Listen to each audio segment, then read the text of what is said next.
I'm Ed Samuel, career coach with SamNova. Thanks for joining us on this edition of Career Trails. Today we are at Unionville Community Park. It's a 26-acre township park in Chester County, PA. The park has 1.6 miles of trails, one of our favorites to hike. So let's sort of hike out and see who we might run into today. Okay, thanks for stopping for us. What's your first name? First name is Joe. Joe, whereabouts you from? From Medford, New Jersey, about an hour from here. Yep, I'm from Jersey as well, outside of Princeton. Talk to me a little bit about your career. What have you been doing in your career? I've been very fortunate. Came out of college, got married, and went to work for the family business, which was a accounting firm in Philadelphia. So I'm a CPA, and I've been there 42 years. I now own the business, and with any luck, I'll be retired in about 2 years. Oh my God! Did family become part of your business at all? Yes. Really? How's that working out? Family?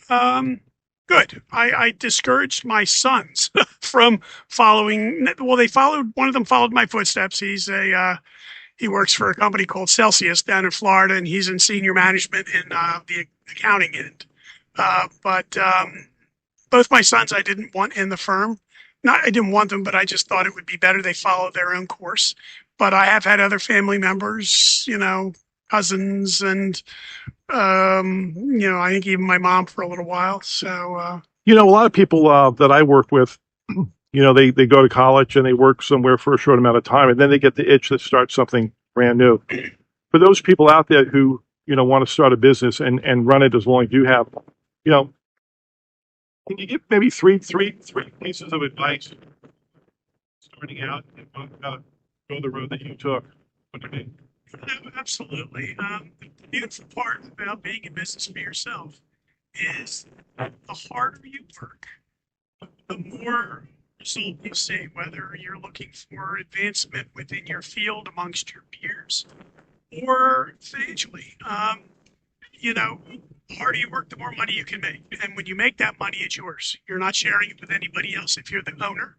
Of course, if you hire employees, you have to pay fair wages. But the harder you work, the more money you can make. And so that's always been nice, especially when my kids were headed to college. It was nice to make a little bit more. Sure. Were you ever tempted to people approach you to be a partner and go that route? Yes. And what happened there? You know what? When I first went into business, I went into business for a family firm that was founded in 1926 by my future father-in-law's father. Okay. And the son, after World War II, my father-in-law came into the business. I came in 1983.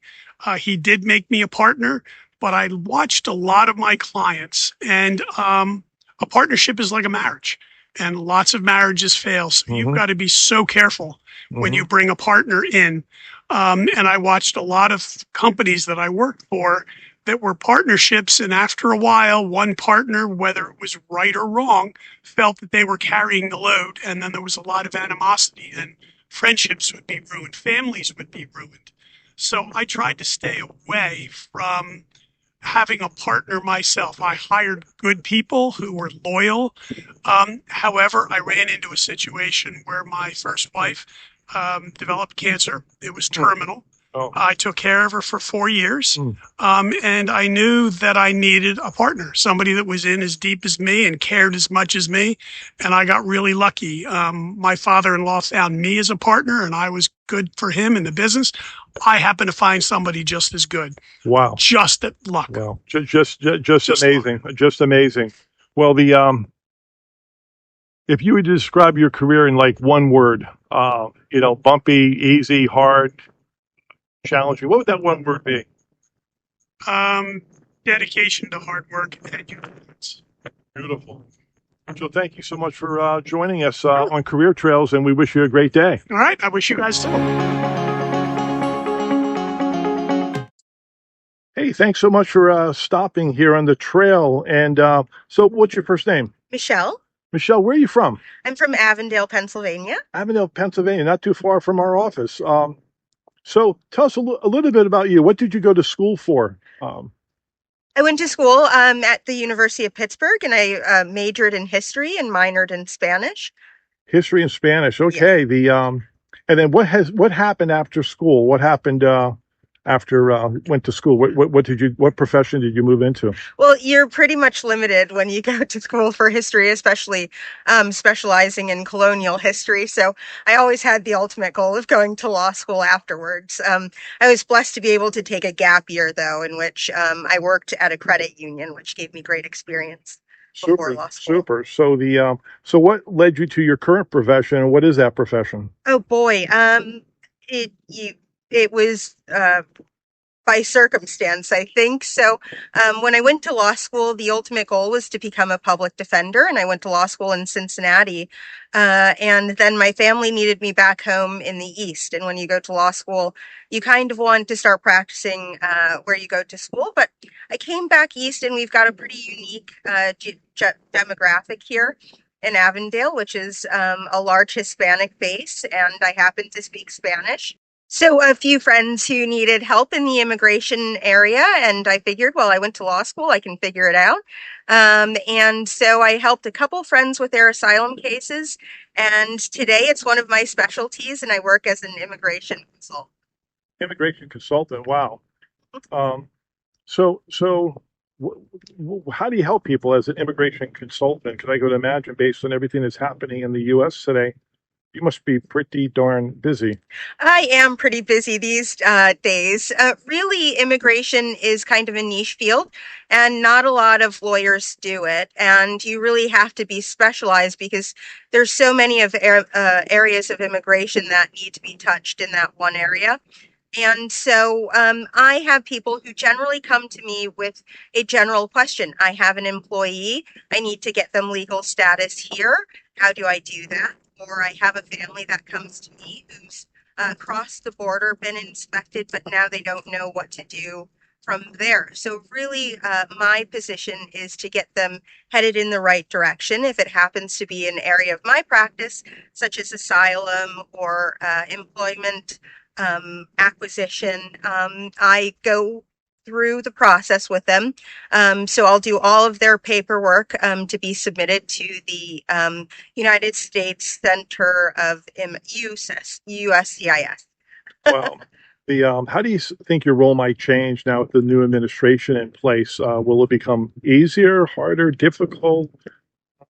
What do you think? I think it's kind of nice because we've already had a first run with the administration that's coming into place. So we kind of have the playbook already, and they're pretty nice in terms of offering ways in which people can modify their status in a legal way, in a correct way. And so it really won't change just because the immigration sector is pretty antiquated. And what we really are looking for right now is immigration reform. And I'm feeling pretty confident that this administration is headed in that direction. Right, super. If somebody wanted to get into the field that you're in, what would be, a big piece of advice you'd give someone?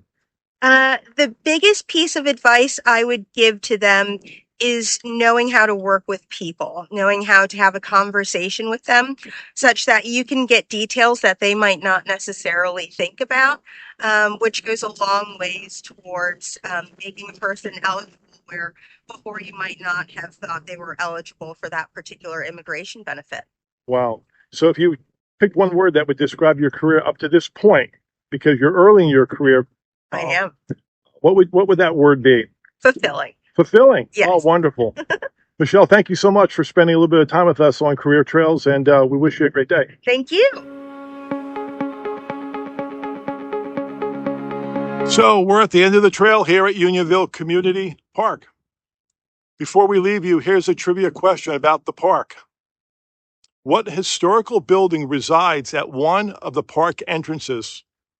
Here's a hint. You might find this answer odd. To find the answer and get a career tip for the day, go to our website, samnovainc.com, click on services, and then on the drop-down career trails. So until we meet again, always remember, every single one of you have the God-given right to get to that better place. God bless.